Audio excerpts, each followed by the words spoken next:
Think about the progress that we've made in the last 2 centuries.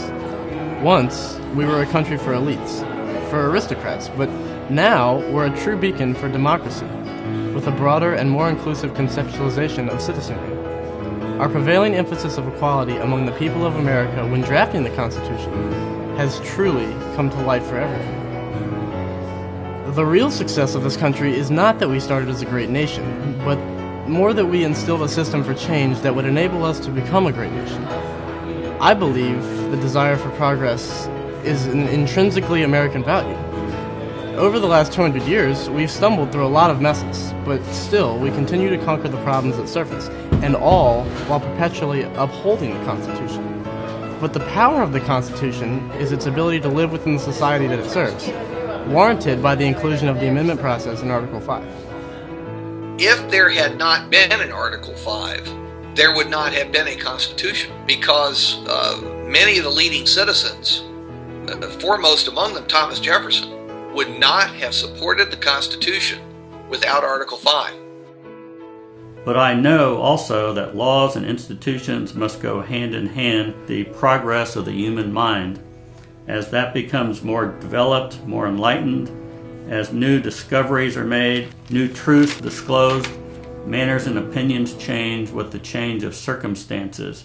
Institutions must advance also and keep pace with the times. Let us provide in our Constitution for its revision at stated periods. What these periods should be, nature itself indicates. There should be an opportunity for doing this every 19 or 20 years, and that should be provided in the Constitution. He mentioned 19 or 20 years because he felt that was a generation, a new generation.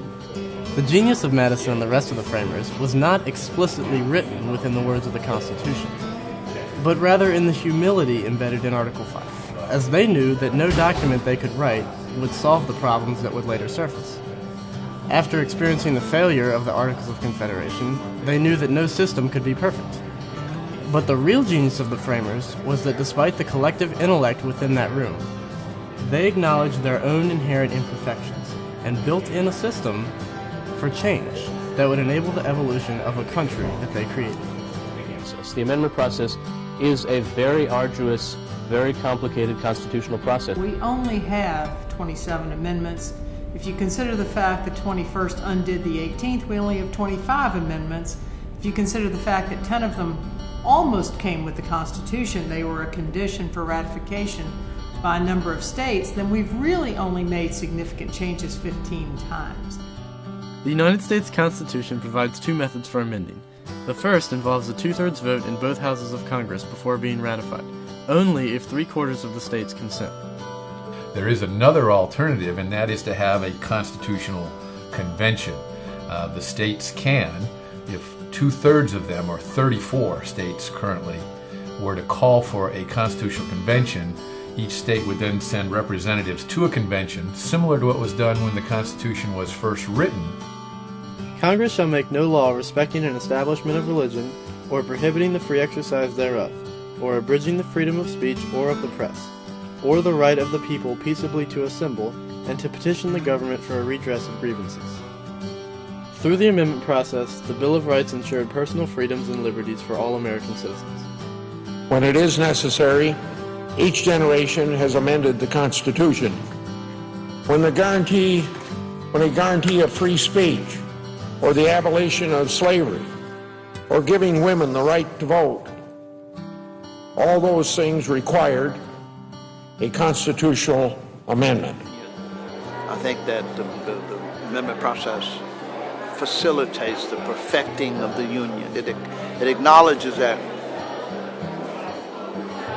we're not likely to have gotten everything right. And as these issues come forth, there's a way that citizens can redress. First and foremost, the amendments have extended the franchise. They have broadened our idea, our conception of democracy. And now our representative democracy really does include the vast majority. Compared to the rest of American history, if we don't live in nirvana, we live 10 degrees south of it. Over the decades, the United States has seen a progression of ideals, resulting in the passage of new amendments. However, the living nature of the Constitution and the influence of judicial precedents versus amendment are still actively debated. The living Constitution is an idea that is controversial. It's the idea that the Constitution, as it was drafted in 1787 and has been amended a few times since then, that Constitution has to evolve. Many would say, and I would be amongst them, that the evolution of our federal government has gone well beyond what our Constitution had originally intended, and that the correct way to change the federal government, if you want to see it do things that are not in the Constitution, is to amend the Constitution. The founders understood this. They knew what they didn't know. They knew that as time went on, we would discover pieces of the Constitution that probably should have been written, but which were not because they didn't think of it. The amendment process has only just begun with the contributions that it's capable of achieving. As we move into the future, Article 5 will continue to allow us to move towards the unimaginable milestones that can be reached.